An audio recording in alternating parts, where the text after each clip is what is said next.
Van Persie just, I don't know, man. He From just day spoke one, about honestly, yeah. Ferguson loved him. Yeah. Ferguson made sure that he was the key man. The way he used to speak about Fergie, the way he took number 20 to win us number 20. It was just a perfect marriage. And yeah, I've never seen someone become a cult hero so quickly. Maybe other than Granit Xhaka at Sunday this season. Huh? That's a slur on his part. Honestly. Culture Cams, Lewis, welcome to Rematch. Today, we got a big one. Yeah. Obviously, Man United and Newcastle in the room here, and they're going to be representing the game 2012-2013. Come back memory lane with me. Man United versus Newcastle on Boxing Day. Now, this isn't like a few of the games we've done in Rematch have been like finals or like title deciders. You know what I mean? This isn't really that. It's a random game in December. But it is a bit of a classic in its own right. Like when you think back to the most entertaining games in that period, Man United 4, Newcastle 3. Let's paint the picture a little bit. Newcastle, starting with them, they had the amazing season the year before, finishing 5th in the league. Dembaba and Cisse, they were the most prolific front two, even though one was amazing one half and the other was amazing the other half. But going into the next season, there was a bit of a lull, right? The team wasn't firing as much. Alan Pardew wasn't able to get the same out of those players. Where do you think it kind of went wrong for Newcastle that year? For me, it was definitely... We had the best season I can ever remember, except from recent history, with finishing 5th, almost Champions League. And Mike Ashley, not to point a finger at him, but it was his fault, man, in terms of... Not to point the picture, but it's all your fault. Sorry, but if you look at like the transfers that he went for, you know, this is a time to build on a team that massively punched above the weight, and we signed like no one. We got Mbiwa, Amalfitano, can you remember him, on a free? Oh, mate, Birigamama, Birigamama, the mini Tiote we said at the time. I like to think I got a wide knowledge of football. I know a lot of players. I've never heard of this guy in my life, bro. Like, this name doesn't click with me, bro. Plays in Northern Ireland now. That's what he went on to do. No, he came from Coventry, and everyone thought he was like the mini Tiote. But the problem is, we just didn't invest. There was no real impactful signings. Yeah. So, I mean, we went straight back to where we belonged a little bit, which was relegation battles. Damn, man. And Cam, we had you obviously in the past episode, Aston Villa. Now we're looking at 2012-13, the year before. We know how it went down to Manchester City. The noisy neighbors became the champions for the first time in, 49 years, 50 years it felt like. But United came back with a bang the following year, and of course spearheaded by their main signing that summer, Robin van Persie. But this was a difficult game, man. If you look at the 11, some big players missing. Vidic wasn't in the team at the moment. Rooney as well too, completely left out of the squad. At this point, Rooney and Ferguson, I think it was already starting to brew in terms of a fallout between the two of them. But talk to me a little bit about this season, because funnily enough, you were the one who said last episode that United team in 08-09 were predicated on their defensive mindset and being so good defensively. This year, not so much. This year was all about goals, but defensively, I think everyone looked at United and thought they could score 4, but they could concede 4 as well too. It was a season of comebacks. Honestly, it was a season of going down and getting back into their lead. This season didn't feel... It's weird because we won the league comfortably, but it didn't feel comfortable in the fixtures. It's a bit like... Maybe Liverpool, maybe a little bit last season were kind of like that as well. Like some of these games weren't easy, like this Newcastle one. But in the end, we always knew you have Robin van Persie. You have Robin van Persie, who was probably the best player in the league at that point. Maybe Gareth Bale, Suarez, still some players. But Robin van Persie was the difference maker, you know what I mean? And this was a weird team because it had like the old guard, which is still like Rio and Vidic and stuff. Scholes had come back from retirement. Scholes came back from retirement. That's how much we needed him. But then it had the players that you're like Smallings and your Johnny Evans, who started to establish himself. David De Gea, second season. Tom Cleverley. So you look at this team and you're thinking to yourself, it's like a mixture of the youth, or not even youth, like the new faces and the old faces. And you kind of felt that on the pitch, you know what I mean? It was a bit up and down, but in the end, as you said, Lyes, like the firepower of Van Persie, Rooney did come back in as well. That was kind of the staple that we played off, really. 100%. Do you guys remember where you were for this game? Honestly, no. I try and blank these memories from my mind because my best mate was a Sunderland fan until Ronaldo signed for Man United. And then he went full on Man United fan.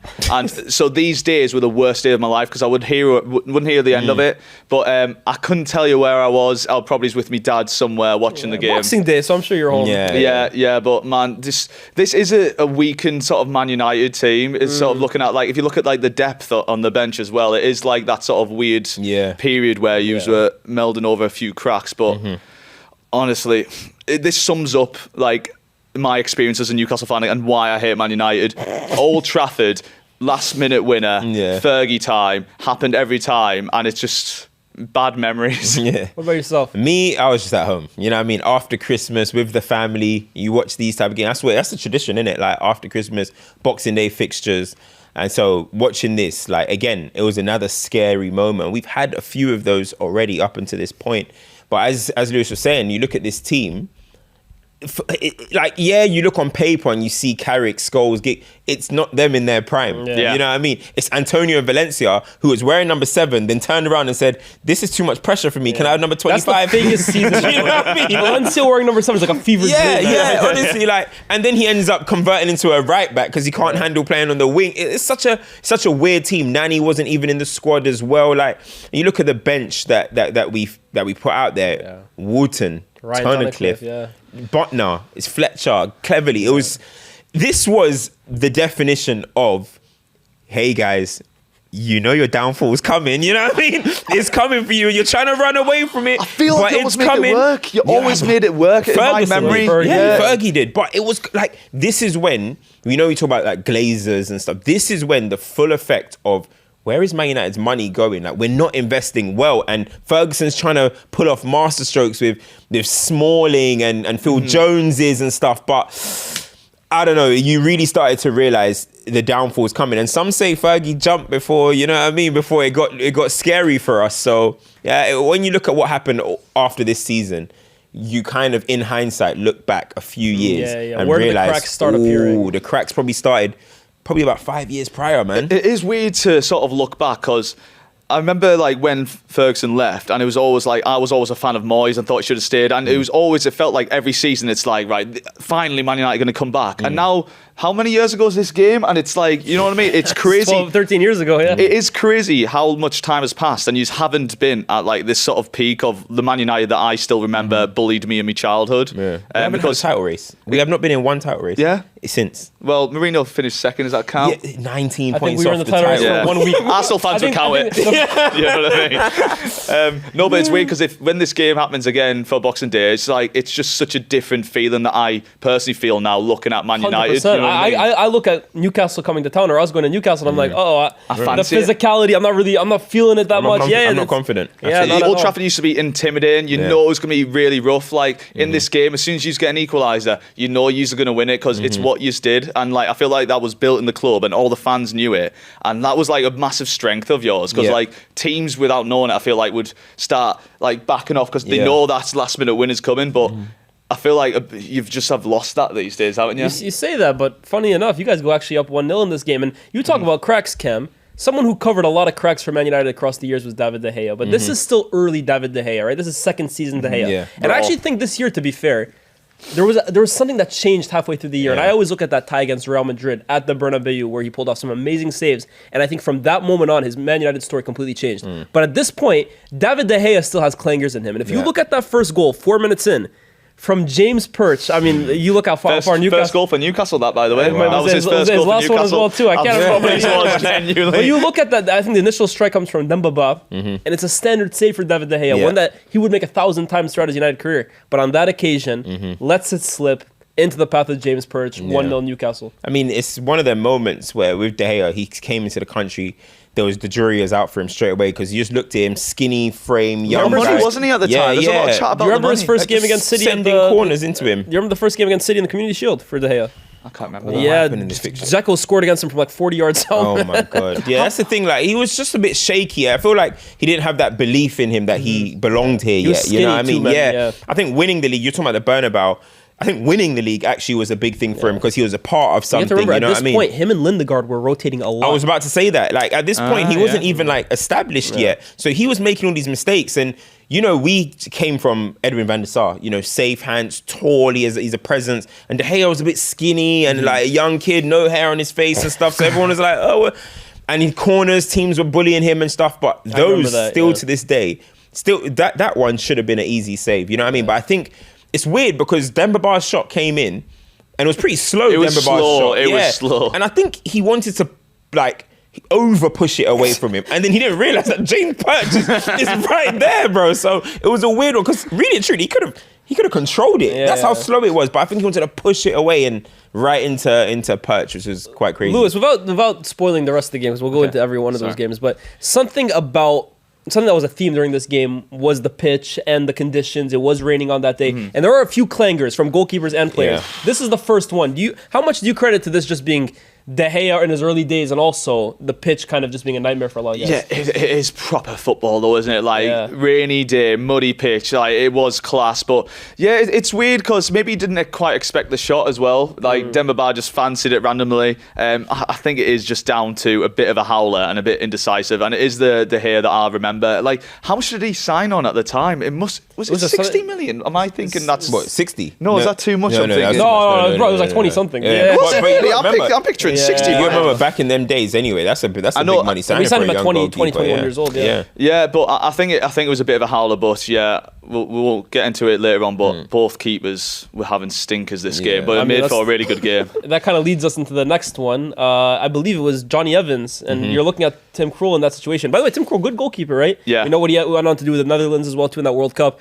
Good established Premier League keeper, but in that moment, a moment to forget. Chicharito's shot basically going under him, and Johnny Evans left to tap into an open net. Yeah, it's an interesting one because Krul was he's with us for a while, and he was always the sort of understudy, and then he finally came through when, Gavin left and Harper left, and it was okay, Krul's here.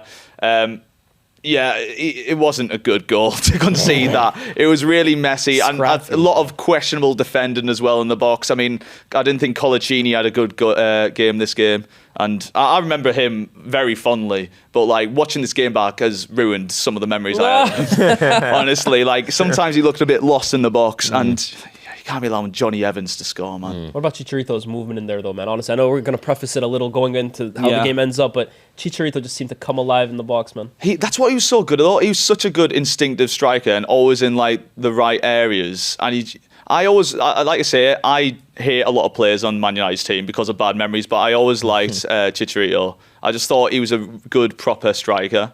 That was a proper, that was his bread and butter. That's the only reason what he's on the pitch for. Yeah. Get some movement in the box, sniff out some chances, and that's why even when we signed him, it was such a surprise. You know what I mean? Some player from Mexico, nobody knew him. He went on the World Cup, scored I think 2 goals in the World Cup. And everyone was like, okay. And then he came into the Premier League, especially when you look at his frame, his height. These are the type of players that you say, Premier League's too fast, it's too strong. Get out the league. Next thing you know, you see them in a random country. Yeah. But he actually did well to be able to always find a yard away from centre backs. He wasn't as good as him, obviously, but it was sort of like Michael Owen's sort of build. Especially when Owen started getting older as well. Yeah. You know what? Chicharito's a real success story at Man United, actually, because you think he came in when Berbatov was the big money signing, and he was still trying to prove himself, and he pretty much outed Dimitar Berbatov from the team, right? Berbatov leaves because he can't get over Chicharito, and also, at the same time, you look at what City are doing at the same time. Chelsea have bought Torres, City have brought Tevez, Aguero, Dzeko, Balotelli,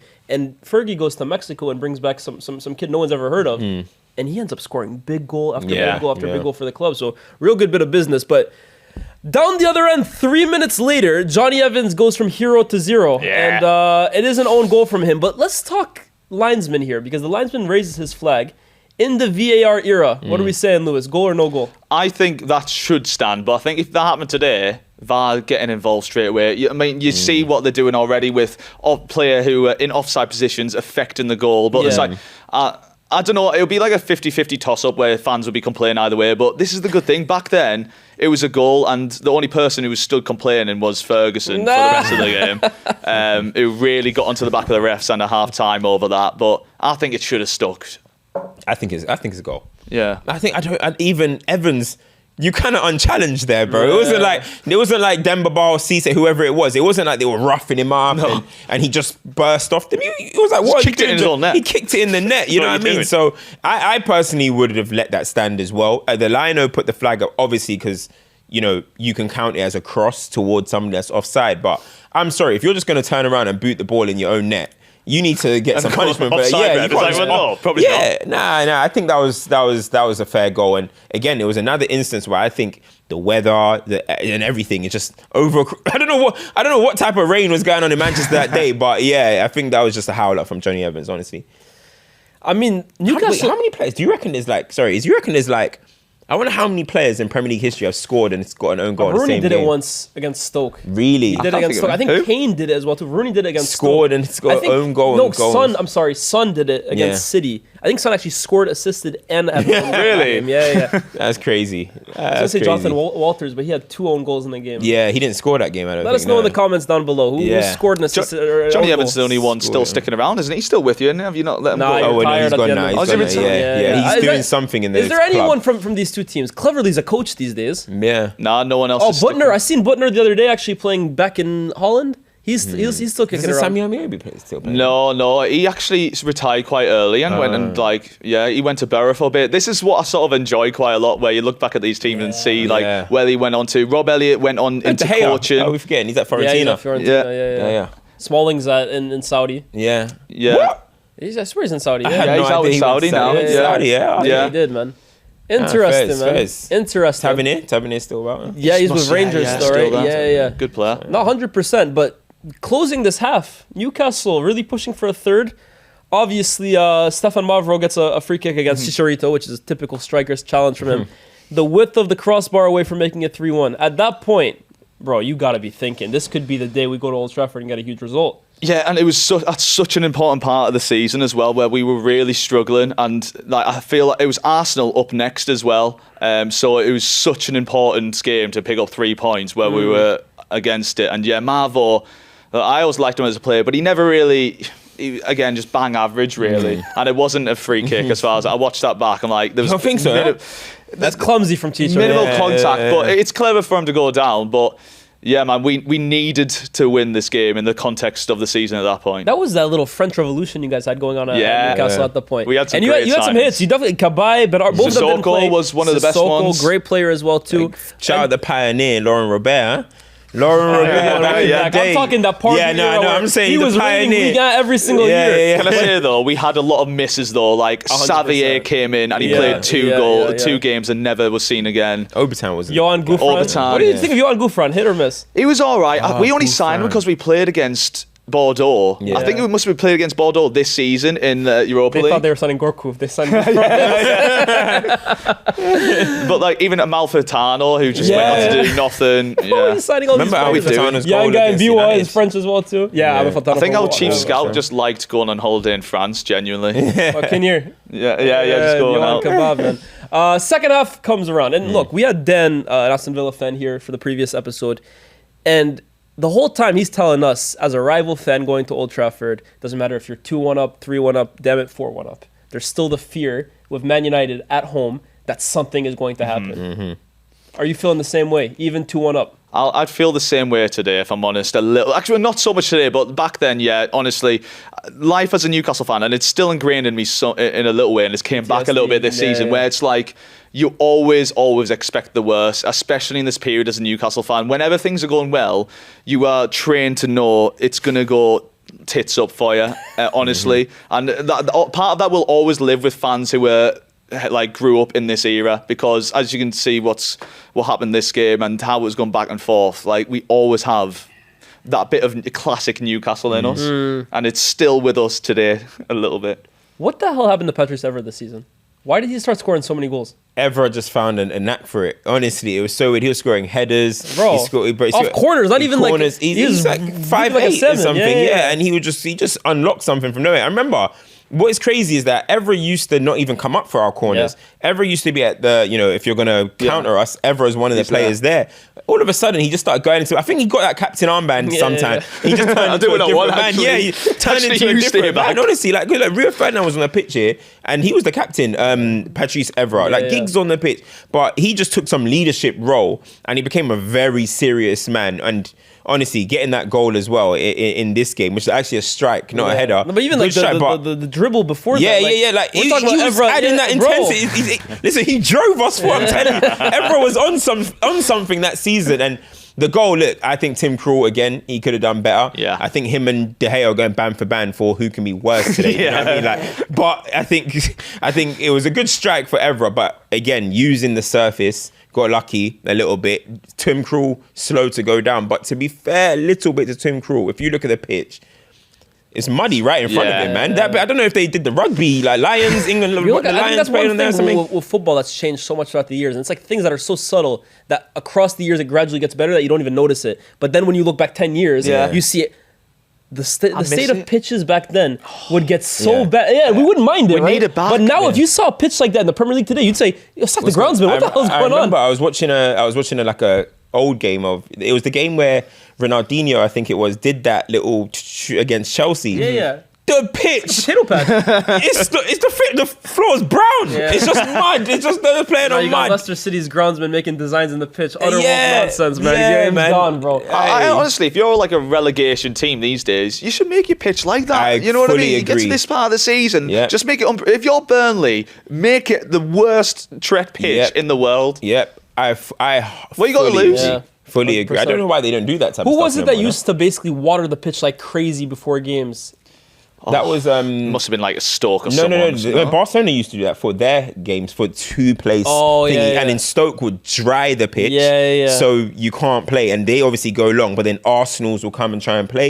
You can't play against them. That's what they used to. Even the closest thing to that this season has actually been Brentford.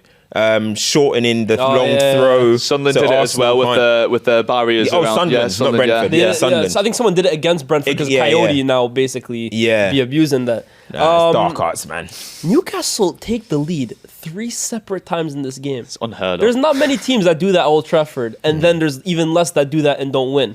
But Papi Cisse, first and foremost, I mean, tell us a little bit about that time as a Newcastle fan. You're telling us all about the doom and gloom, but that Cisse era, come on, that was what a time to be alive, man. Honestly, when Cisse arrived, I remember it was like unheard of, really. Didn't know much about him, and he had a 6-month period because he joined halfway through the season. And I swear down, I think he scored 12 goals. 13 goals. 13 goals. 10 of them world-class bangers. Like Chelsea, man. This guy was crazy. Absolutely crazy player, and I love Cisse and Bar forever. I feel like when you look at Premier League striker partnerships, which just don't exist these days, these two are just so iconic. So that guy could finish amazingly. I mean, didn't live up to that form consistently after that. Like, that was a strong purple patch, but he was a solid player, class finisher, and like, mate, I love him. He's a legend. Did you see recently, like, he's playing Sunday League or something, and he just scored 6 goals in the Sunday League. One of them, he just goes down and just dinks the keeper. What's he doing in Sunday League, though? Right, there's a Premier League Sunday League team. Yeah, Stephen Ireland's in it, I'm sure. So the thing is, funny, he missed the penalty. He missed the penalty and just laughed it off. Like, went to take the corner. Then he goes and scores 5 goals in the second half or something. Levels. So good, what are we saying? De Gea is better, or is it a great finish? Now, on first look, it looks like a banger. It looks like a great finish from Cisse. But on the second look, it was powerful, but it was kind of still a bit central to him. Yeah. I think De Gea, again, it moved a bit. Could have done better. It did move. It went like I feel that, like he's on the blind. Cisse's on like that blind side though, isn't he? And it's the power and that close. I feel like I see what you mean though. Like, you'd fancy him to flick a hand and maybe get a touch at least. Yeah, it was. Saves that maybe. It was a bit. But there was a defender there. I don't know if that was blocking his vision, as you were saying. I don't know if blocking his vision, but I'll still give I'd give Papi Cisse the credit for that one because he came onto it, hit it. He did all he can do, so I'll give him credit for that though. And again, like, for a team to go to Old Trafford at any point, even today, for a team to take the lead 3 separate times usually they take the lead and they keep adding goals, but to go back and forth this many times with United and still be on top is impressive given the context of the game. But your lead lasted 3 minutes because Robin van Persie, who was the man of the season, right? Like, this was his season, but it wasn't really his game, right? No. He was kind of on the outskirts of the game, but just like so many times this year, you couldn't keep him quiet for long, man. And in fact, the first shot, he probably should have scored, but you give him two cracks at the apple, he's not going to miss twice. It felt like that, though. That's the thing. Like, you know, when I think about some of Man United's comebacks, sometimes you do get that feeling like it might not happen, and then they do it, and it's. But honestly, this season with Van Persie, you know he's going to get a moment. Yeah. You know what I mean? As soon as it went to 2-2 again, when it got to 2-2 and Evra scored, and I know Cisse scored after, but you still kind of felt like, you know what I mean? Something's going to happen. It's Manchester United at this point, and this is what we're doing every single game, to the point where if you're panicking when Man United are down at that point in the season, it's like you're being a bit dramatic. You know what I mean? You just knew Van Persie's going to get his moment. I did think he'll score the first opportunity, but you can't give him two opportunities. To be fair as well, if you just look at the quality of the teams, I mean, like, we have our midfielders here. It's like Perch and Bigger Jesus. You know what I mean? I love Perch. I love him, but like the quality difference. Mike Williamson, like Danny Simpson was decent for us. The league winner, huh? Going up, improved since later than us, but going up against the quality that you've had, I mean. And the team that you weren't ingrained in, like, you'd always fancy yourselves against us. I think it's them. You see them days, right? Old Trafford, you go down, the fans are still with you. You know what I mean? You know, if you're down, you pass the ball off the pitch. It's come on, let's go. It's a groan. You know what's gonna happen now? My goodness! Oh my god! You know what I mean? The fans willed you to victory these days because we just expected it. We just knew. In fact. Honestly, I think sometimes Old Trafford prefers these. Old Trafford want to get up for something. Like, I've been there in some games that we've come back, and Old Trafford get up for these moments. Maybe not so much now, but these days that was what it was all about. I don't think I've ever seen a player fans take to him as quickly when he signs as Robin van Persie at Man United. He became, even before we won the league, he became everyone's favorite player, I felt, at the club. Like overnight. Maybe it was the hat trick against Southampton in the second game, or like the winner in the derby. But I can't remember many players who fans just took to immediately. You know what it was? It was one, like the way we took him off Arsenal was amazing. Yeah, that's always a bonus. That's amazing. You say that, right? But I remember there were a lot of fans that, because he was an Arsenal boy for so long, it was weird for them. But you know what it was? He was so giddy to play for Man United. The little boy. He just wanted to play for us. And it was such a... Listen, has there ever been a player that's so good, like so world-class, but he walked into Man United and felt like the small... Because all of these guys are winners. They're looking at him and say, all right, you're going to help us win the league, but don't forget, you don't know how to win the league. You haven't done it, so you need us too. So Van Persie kind of went into Man United like a student. You know what I mean? Like a student looking at Giggs', Rio Ferdinand's, Evra's and stuff. So his enthusiasm to play for the club, you could feel it. You could feel it when he scored. We obviously took to him with the derby goal as well later on in the season. But Van Persie, it just made sense. You're buying the best player in the league, and he desperately wants to play for you. It, like, you know, when Torres went to Chelsea, it didn't really give that feeling. Van Persie just... I don't know, man. He just spoke about Ferguson loved him. Ferguson made sure that he was the key man. The way he used to speak about Fergie, the way he took number 20 to win us number 20. It was just a perfect marriage. And I've never seen someone become a cult hero so quickly. Maybe other than Granit Xhaka at Sunday this season. That's a slur on his part. Honestly. And then, I mean, as we've basically alluded to a few times, it was only going to ever end one way, right? And that come on, give us a little bit of credit. It was only going to ever end one way. And Chicharito, I mean, we're talking about comebacks and RVP. United actually had a huge comeback earlier this season against Villa, 2-0 down at halftime. Chicharito came out as a substitute and scored 3. So when we're talking about late winners and daggers, Chicharito is always involved with those as well too. But I think the biggest thing that you have to highlight with this goal is Michael Carrick. Because I think so many players in the position that he picks up the ball in that final moment, maybe they're going sideways or they're circulating it, get it out wide. He looks up immediately, and that lofted pass into the perfect, like it's literally perfect into the feet of Chicharito. I love that. I've always been so jealous of you having him. I mean, he is such a good player, and you can't call him underrated anymore because everyone does and everyone rates him. You know what I mean? But like, he is such a good player, man, and I'm so jealous that you had him in. I always thought like maybe we'll get him for one season. He come back home, but you guys. Yeah, he's from Newcastle. Yeah. Yeah, you know what it is with Carrick as well? It's crazy because he said, like, people call him so underrated to the point that you always say, you know, he's rated now. In terms of like the player's career aging better than when they were actually playing, I think it's Michael Carrick. I think the new generation, because everybody's a DLP, you can't play now without a 6 that gets on the ball on the half turn and passes it forward and breaks lines. Carrick was doing it back then, but it felt like such a normal thing back then.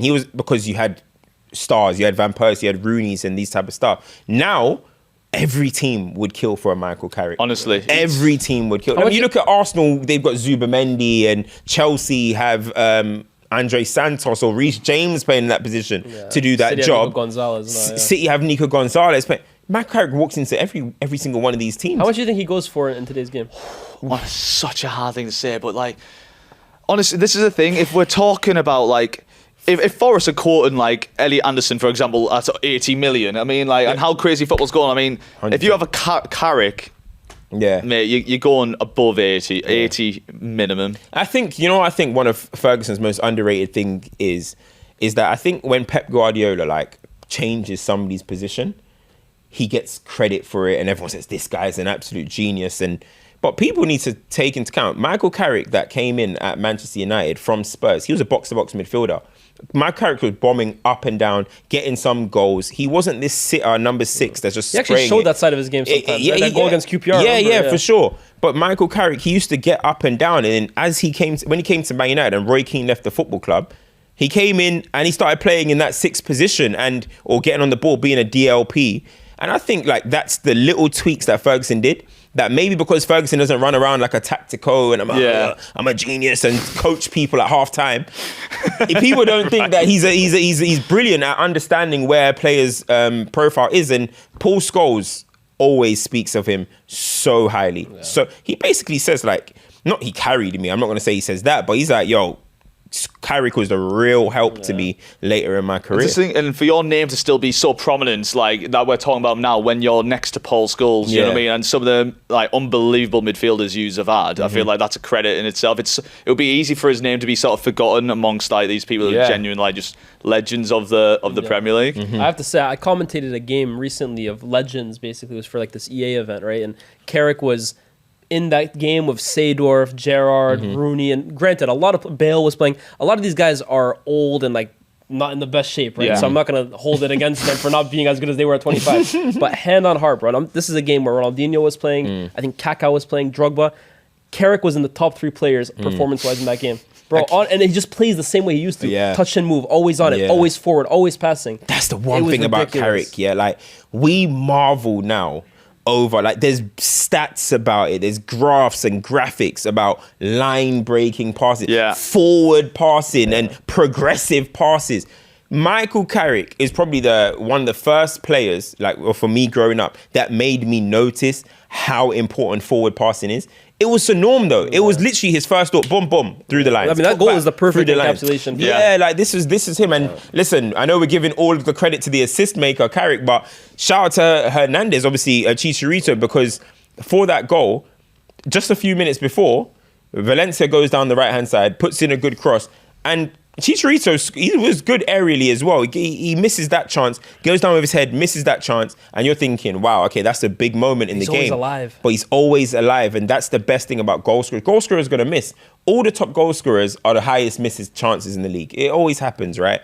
You got to stay the temperament of understanding, like, another chance will come is massive. And then this time he had the opportunity with his feet, and what a ball, what a move. And Tim Krul tries to come out. I can't blame him in any way. But one thing I don't understand is why was Newcastle's line that high? Like at that point, you got to be like closer to the penalty spot. They were like nearly on the edge of the box. I don't get. That was bad game management. Honestly, Colaccini lead. This game, Colaccini did not have a good game. Although he was fouled before the 3rd goal, I'll have you know. Concussion. Honestly, one thing we need to also congratulate here is Ferguson. He's got 9 minutes added on time this game, which was crazy. Here we go. Crazy. There was actually a big discourse after this game about the Man United treatment of the referee. Yeah, so Colaccini, get up. You'd say he probably took that 6 minutes on the ground with his head, didn't it? Get up, Colaccini, bro. You got a game to win. These are the games and these are the moments that got me like just bullied for a week at school. I swear down. It's just bad childhood memories. These. Is it Sunderland and then Man United for like most hated clubs? The amount of Sunderland, Man United, like Arsenal, Liverpool. Up for you guys. Do you know what? Honestly, I see your clips. These days it's Liverpool. The exact situation's got Liverpool. Yeah. You're just everyone's pantomime villain, though. I clocked with you. No, do you know what it is, right?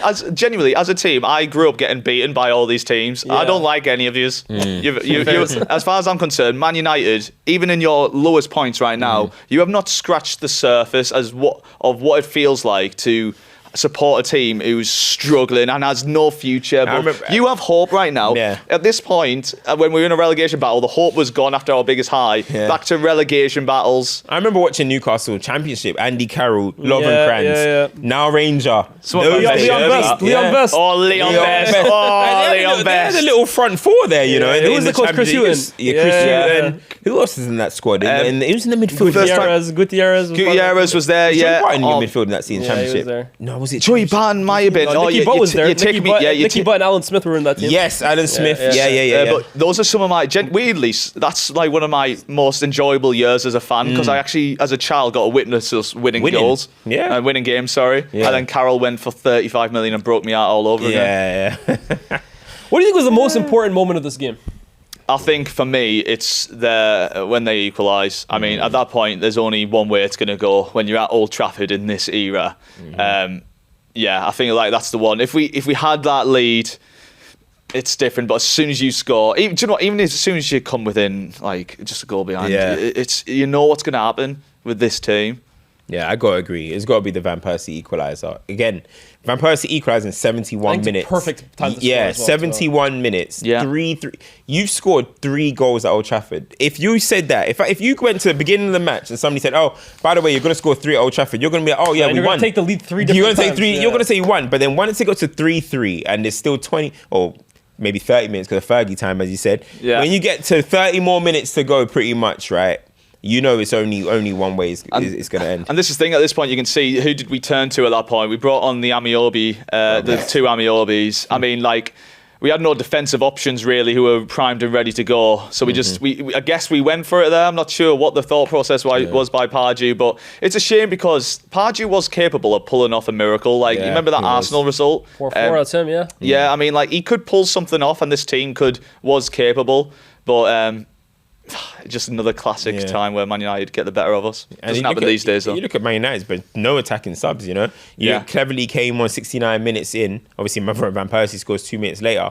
But Darren Fletcher only comes on for Hernandez at the end of the game. So Fergie was never afraid of putting a kid on the bench, though. Nah. And Tunnicliffe was part of that Pogba little he was group. with Lingard and that. Yeah, the thing is, we had nothing. Yeah, you're missing Rooney. You're actually missing Kagawa. You're missing Nani, Ashley Young. Yeah. You're missing Come on, we have Adam Campbell. Welbeck as well too. I guarantee you don't know who Adam Campbell I don't know. is. He was a little guys. ginger lad who I thought was going to be the next Wayne Rooney. I used to big him up to me mates. He went to Scotland.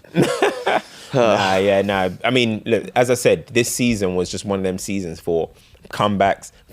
This is one of them seasons where you just say it's a moment season. Yeah. Moments. Everything's just moments. You point to Van Persie's volley. You point to Van Persie's hat trick. Yeah. You point to... Do you remember that game where he was it his debut? He tried to Panenka a penalty. That was his second game. His debut against Fulham when he bagged, and then his second he game... He scored last minute header, no?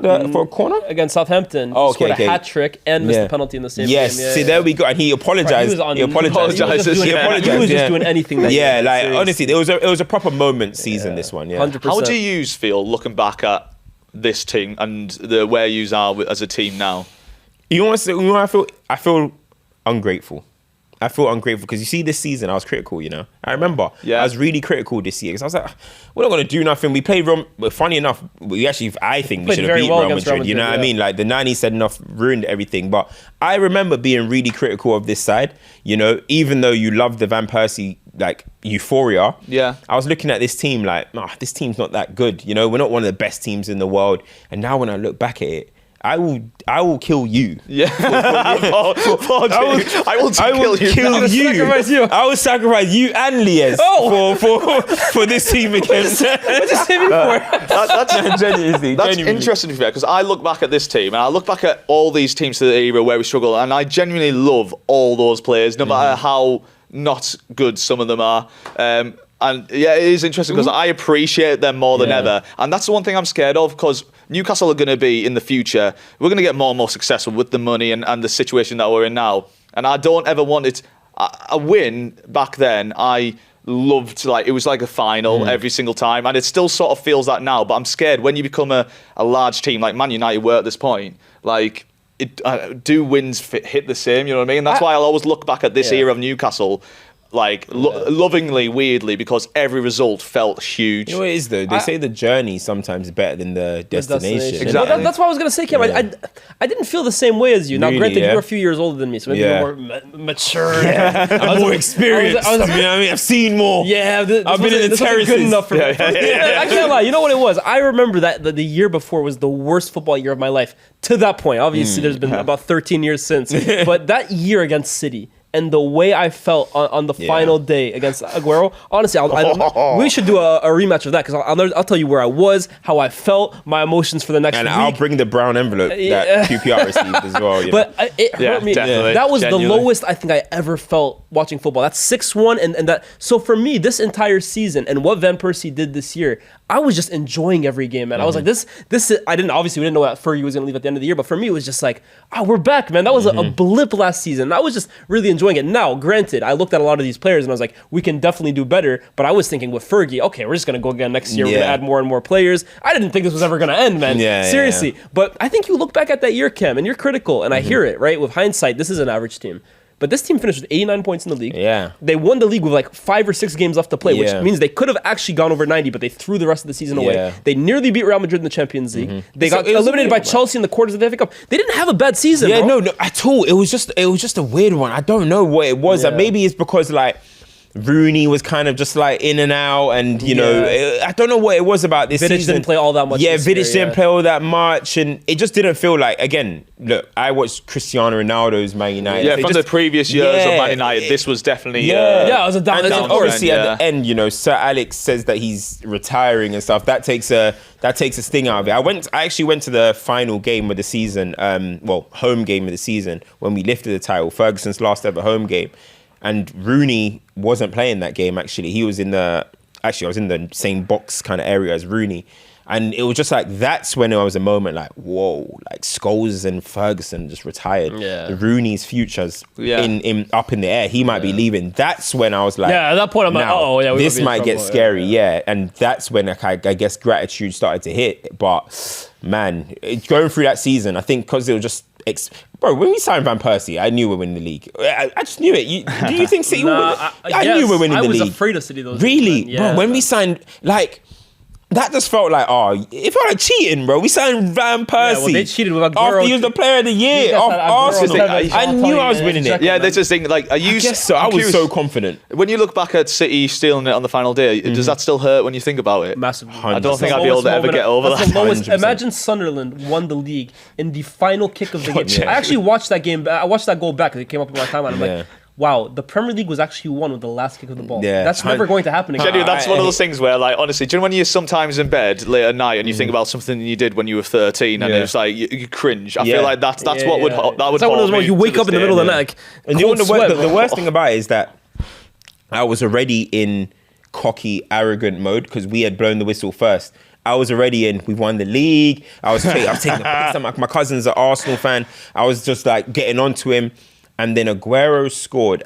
My cousin, who's an Arsenal fan, he's jumping on me like, and genuinely, like, honestly, it felt like somebody like ripped my heart out. Horrible. I was genuinely like, he's telling me I was over the moon. I love it. Yeah, it was mental. Like, no offense, but Man United fans deserve that day, in my opinion. With all your success, you deserve the Canio against Sunderland. How about that? That's what you guys deserve. Let me ask you about this game, just to wrap this up, right? A few questions. A few categories, rather. Who would you guys say is the unsung hero of this game? Unsung hero. God. I'll say, I know we just spoke about him. I think it's probably Michael Carrick. And I know Michael Carrick, shaky touch for the Denver Bar goal initially. But Michael Carrick this season, not just his whole career, this season particularly, this might be his best year. I think he won Player of the Year this year for United. There we go. Like, he was so good this season, man. Like, so key to us. I feel like, again, it was a season where we didn't have much control. It was such a end-to-end season. Games were high scoring, but he was just that level of calm and control in our team. And that composure in the 90th minute, 90 something minute, to have that composure, that cool head, just to get your head up and play the ball, not overhit it, not underhit it. Pure quality, man. It's got to be my Carrick for me in this game. Yeah, I'd back you if I was picking a Man United player, Carrick, hands down. I mean, because I don't think there's any other real options. Like, if I look at Newcastle, you could... Let me throw James Perch in there. This guy was obviously filling in for a weaker midfield, a very inexperienced player next to him with Birmingham Armour. I always say his name wrong. And getting his first goal, but overall you go Carrick. You can't really pick a Newcastle player for unsung hero when you lose. Was there maybe a moment watching back this game that you would have forgotten? And it kind of just reminded you, that happened. The free kick hitting the bar. Yeah, that Marvel free Hitting the kick. bar. If that was a couple inches lower, That's one of the great free kicks. Genuinely, so much of it. I haven't looked back at this game ever because we lost. You erased a large part of this period from your memory. That's what was so weird. Going back through this, it is so weird, the nostalgia. But what comes rushing back to me is again the day after going into school and getting rinsed. But I think for me the Cisse goal, that's because it was such a good finish. And at that point my Cisse agenda was crazy. Man of the match? What are you guys going for? Ooh. Chicharito, maybe you grab the last one. I feel I was the moment. Because he got the moment, I'll give it to him. Yeah. He got the moment. Either him or even Evra. We obviously in the highlights you're not seeing everything Evra did from throughout the game, but he's getting a goal at a very important point of the match. True. But also you conceded 3 in defence, so maybe get that out. Yeah. Thought Carrick was good as well, to be fair. We always do this on the show. What's the most 2012 thing about this game? Looking back at it. Muddy pitch. I think we nailed it with that. Yeah, I think you're right. Pitch. I think you're right. That wouldn't happen in today's game. Yeah, and do you know what I love, right? Argument of our side, but there was things that happened. Colaccini did get a little hit that led to a goal, but he sort of went there and he wasn't rolling on the floor. He got up and ran back into the box because it hadn't been blown and it's not going to get pulled back. So I do miss that sort of definitive... It's a goal. That's done. You know what I mean? I fully agree. The fact that we're actually seeing the lino put up his flag, a referee saying, "No, I'm going to go my own on-field decision." You literally do not see that. That is erased from the game. Yeah. What? Imagine if the referee just said in today's game, "No, I don't want VAR. I don't care about the lino. We're just playing on." Yo, he's putting his career on the line in that moment. So I think that, and also personally for me, I know we won the league in that kit, but those 2 kits are horrible, bro. Honestly, that tablecloth kit that we had, that is a bad kit. I think of Van Persie in that kit, but I never liked that kit. I did not buy that kit. No. I usually get a United kit every year. I bought it with Van Persie. Did you buy that? I did not get that kit. I was buying kits every year though. You had a but so was I. So was I. But I didn't get that kit. I didn't like that kit. You had some bad years. I mean, Puma didn't do a single good kit for us. I hated them all. But you went through a few years. That one where you had the black bit coming down here. I never really liked. The V black bit. Adidas don't rate us, man. I'm not going to lie. They like giving us retro kits, but our new kits, they don't rate us. Back in the day, they used to be a proper brand, No, they're unreal for us these days, Adidas. Whoa. Is this one of the last great Fergie time moments? I know there was that one at you were at that game, okay, Swansea, where Rio scored right at the end. There was obviously the Van Persie goal that time, but is this one of the great Fergie time moments? Yeah, man, it really is. I mean, I have to think. Van Persie's was after this game, huh? Before. This was Van Persie's against City was before. Okay, cool. So yeah, you'd probably say Bro, so. Think about it. So we had Southampton last minute, Van Persie. We had Chicharito Aston Villa last few minutes. We had Rio at the end. We had Chicharito this game. Oh, it was comeback after comeback after comeback. I mean, it's funny, that goal that you're talking about that Rio scored at in the last game for Fergie at home, it was a banger, volley, bro. So it was a good goal. But yeah, it probably is. And who would have thought though at that moment we would had no idea that was Ferguson's last season until he hit that. Us I will say form, we took him for granted for sure. Those moments genuinely did, and because it was genuinely your identity, those you were never out of the game. You will always get a goal. I remember looking back. I don't know why this one sticks out, but was it Michael Owen in the derby that he got one? Because I hated Michael Owen. He disrespected Newcastle, man. Yeah, massive, and he made me feel sick when he scored that. Another one, but I feel like you have lost that bit of your identity where it's to the very last minute, you always think you're going to score. You say that, Lewis. I got a question here. Have we lost that identity? Because you think back to Lyon last season with the Maguire goal. Man United, Old Trafford do still have those special nights every once in a while, man. You do, but I don't fear it as a fan who's playing news. I don't fear it where it was, and maybe that's because I'm supporting a team who slowly got better. But I don't know. You do have that sort of bit of sparkle, and you could definitely get it back as well. Honestly, if you do eventually get to a point where things start to click more consistently and the fans can sort of bring back that feeling. Because I think a lot of it is the fans as well. Obviously, at the moment, it's just more of a negative atmosphere compared to what was under Ferguson. But that's only natural. I mean, that guy literally ran the club. Van Persie. There's always this conversation. Where was he better? Arsenal the season before or Man United the season he won the league? So granted, he scored. I think he scored 30 goals for Arsenal in 11-12. Yeah, I think he scored 27 or 26 when we won the league. I think. You know what? I'm going to go Arsenal. Is it? I'm going to go Arsenal. But the thing is, it's tough because Arsenal, it's mad because he carried us. He carried both he clubs, carried Arsenal as well. right? He carried both. Maybe I'm going for aesthetic bias here. I don't know. I think he just looked a bit wavy. He had the captain armband. He was wearing number 10. He was wearing these yellow, like greeny, like Predators. And you know what I mean? I think I'm being aesthetic bias here. Yeah, the volleys. The volley against Villa too. Man. Yeah, but look, Van Persie, in terms of decisiveness, I always say that Kobe is probably 8 and 24. Yeah, literally. This is one of the biggest carry for me. This is one of the biggest carry job Premier League wins ever. I agree. You know, I look at Salah. Salah last season was insane. I think Ruud van Nistelrooy for us in 03 as well was kind of crazy. There's been some, but this one, I think people are probably going to favour this one because it ended with silverware and stuff.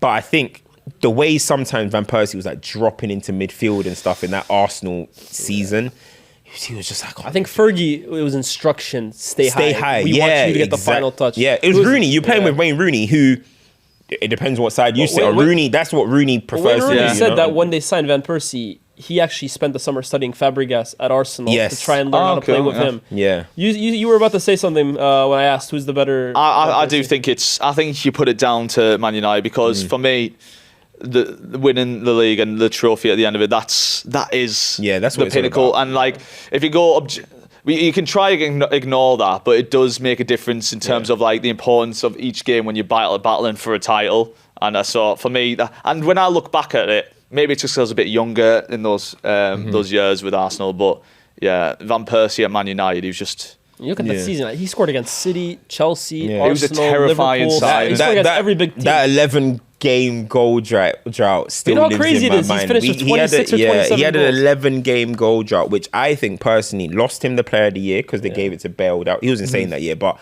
he gave it to Bale, and we got knocked out of every competition. Did that happen forgot about that, during his 11-game goal drought, we went out of 2 cups. I changed my mind. Yeah. I changed my mind. I actually completely forgot about that. Yeah. I'm going Man United RVP, man. Fez.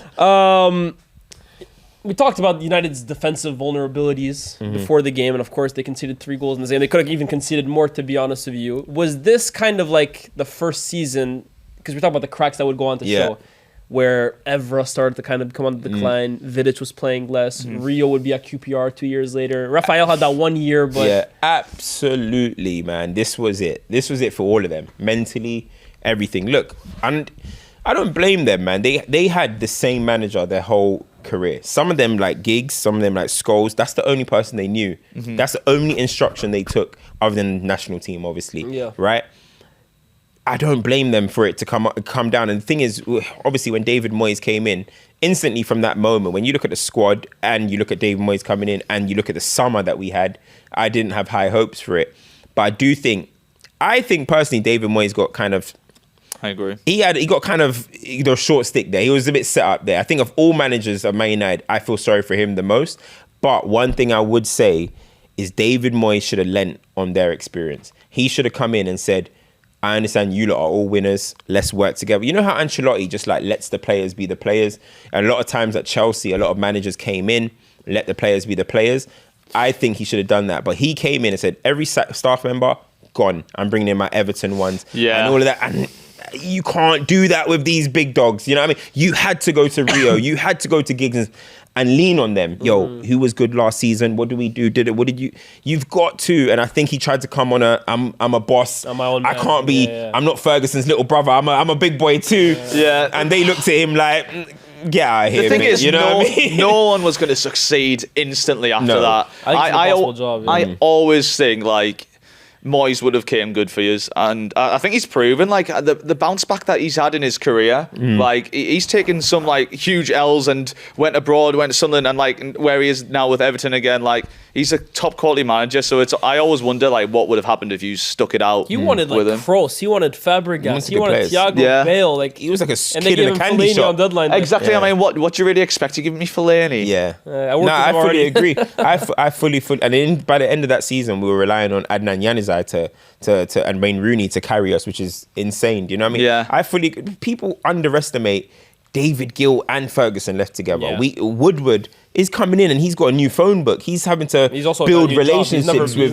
never worked He's in having that to job. build relationships with clubs, and Moyes is in such a tough position, which is why I'm always like, deep down, like I don't like certain managers and what they did at United, but the one that should have succeeded was Louis van Gaal, man. He had the most easy job of all of them. Yeah. The one to pick up after the guy that embarrasses himself after Ferguson. That's supposed to be the easiest job, That's the cash money job. I loved That's the Arteta job, no? That's the one that Arteta took.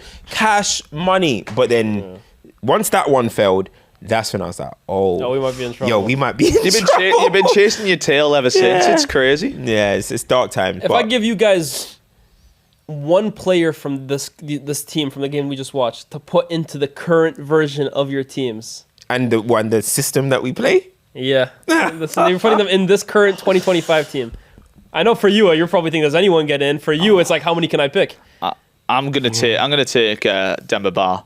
Over Voltmada?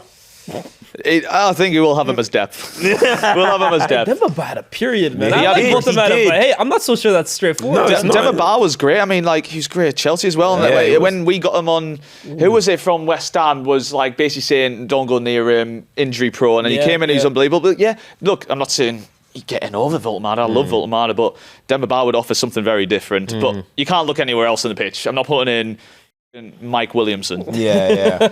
Oh, you know what? That's a tough question because You have so many options. Carrick would be insane because we need a controller.